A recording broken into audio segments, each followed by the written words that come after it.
In today's video, I'm going to teach you how to set Elementor as default editor.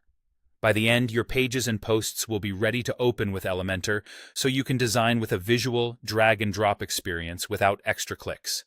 First, make sure you're logged into your WordPress site with an account that has administrator access, and that the Elementor plugin is installed and activated.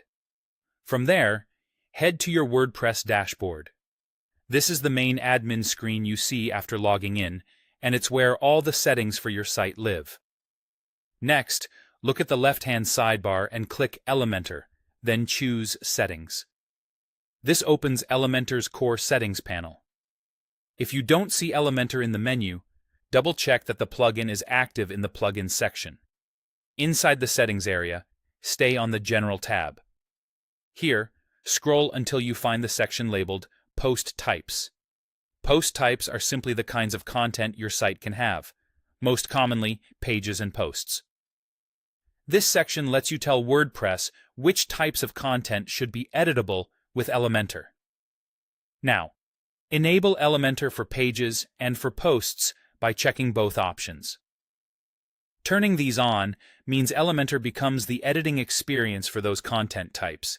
It doesn't delete anything you already have. It just ensures that when you go to create or edit a page or a post, you'll be able to jump straight into the Elementor editor. If you also use custom post types, you'll see them listed here and can enable them the same way, but for most sites, pages and posts are the key ones. Once you've made your selections, click Save Changes at the bottom. Don't skip this step. Saving applies your settings.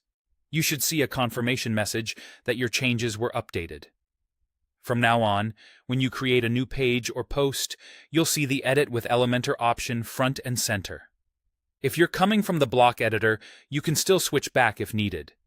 But with these settings turned on, Elementor will be ready as your primary editing workflow. If you don't notice the change immediately, clear your browser cache or refresh your admin screen. A quick tip: if a piece of content already uses the block editor, you can open it with Elementor and start designing. But review the layout afterwards to ensure everything looks the way you want.